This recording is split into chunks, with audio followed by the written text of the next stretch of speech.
Hello, j'espère que vous allez bien. Bienvenue à cette 53e vidéo qui porte sur notre challenge 100 jours d'IA pour Géosciences. Et oui, voilà déjà 53 jours que nous postons chaque jour une vidéo pour vous permettre vous aussi d'équiper de 0 à 1 en matière de data science, en matière d'intelligence artificielle appliquée aux géosciences. Alors, aujourd'hui, nous allons principalement nous attarder sur les arbres de décision. Alors, qu'est-ce qu'un arbre de décision? Quels sont ses fondements?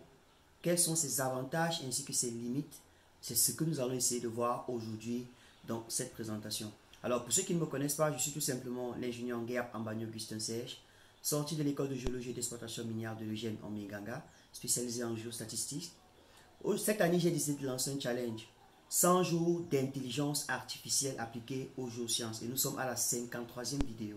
Alors, pour tous ceux-là qui viennent de nous rejoindre, n'hésitez pas à liker nos publications, à activer la cloche de notification, à partager et à laisser des commentaires si jamais vous avez des difficultés par rapport à la présentation que nous allons entamer avec vous. Alors, sans plus tarder, let's go. On va entrer dans le vif du sujet. C'est quoi un arbre de décision?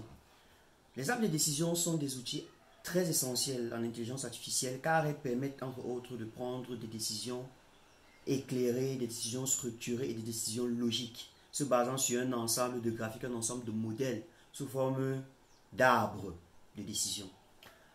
Principalement dans cette présentation, comme je disais tantôt, nous allons essayer d'explorer les bases des arbres de décision. Nous allons essayer de parler du mode de fonctionnement des arbres de décision, des avantages et des limites, ainsi que des différentes techniques qui permettent d'améliorer les performances d'un arbre de décision.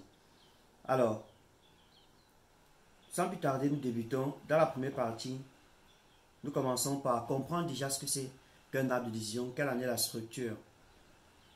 La structure d'un arbre de décision est composée de pas mal de nœuds.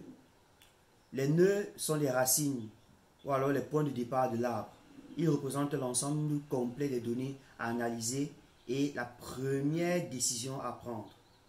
Nous avons les nœuds internes ou alors les nœuds racines. Les nœuds internes, ce sont ces nœuds-là qui représentent les décisions ou testent sur les attributs des données. Chaque nœud interne pose une question basée sur un attribut spécifique.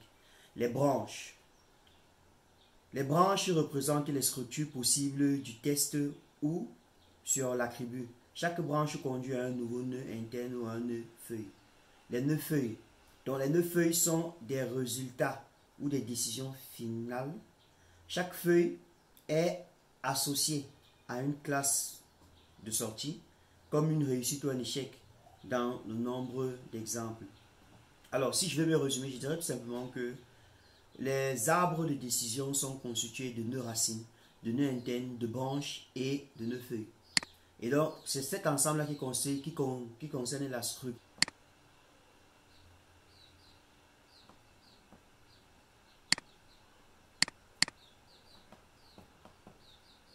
Alors, nous allons ensuite enchaîner avec le processus de construction d'un arbre de décision. En fait, comment est-ce qu'on effectue la construction d'un arbre de décision?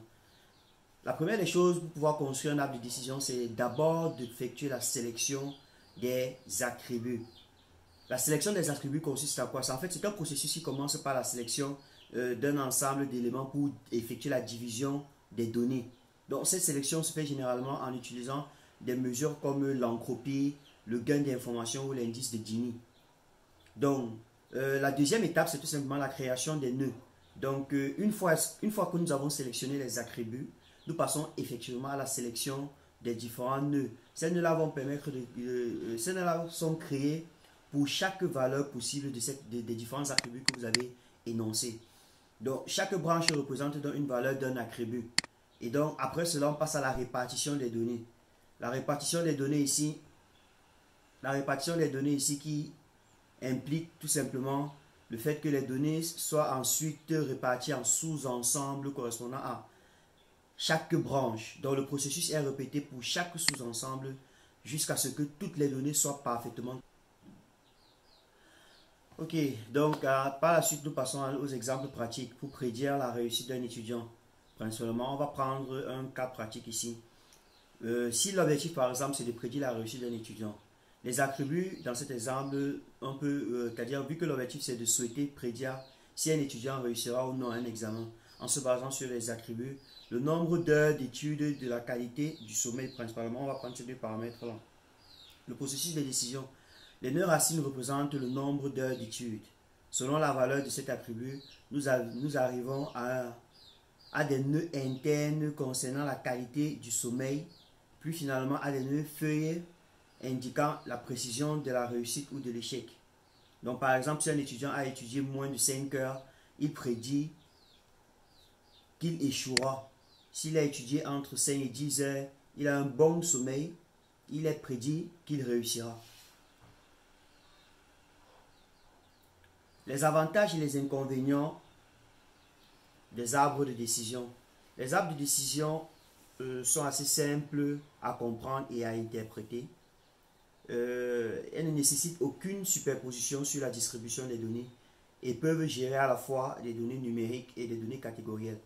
Comme inconvénient, elles peuvent facilement effectuer un surapprentissage des données d'entraînement, ce qui peut biaiser concrètement la stabilité du modèle de prédiction. Comment est-ce qu'on peut s'y prendre pour améliorer les performances d'un arbre de décision? Il y a deux options. Il y a l'égalage, la notion d'égalage. L'égalage consiste à supprimer les branches qui apportent peu d'informations supplémentaires en réduisant ainsi le risque de surapprentissage. Nous avons les ensembles d'arbres. Les techniques comme les forêts aléatoires et le boosting combinent les résultats de plusieurs arbres de décision, améliorant les précisions et la robustesse de votre modèle de prédiction. Nous avons des applications pratiques dans beaucoup d'autres secteurs d'activité comme, autre que le domaine des géosciences, nous avons des applications dans le domaine médical, dans la notation de crédit, dans la prédiction des départs des clients, dans la classification des images.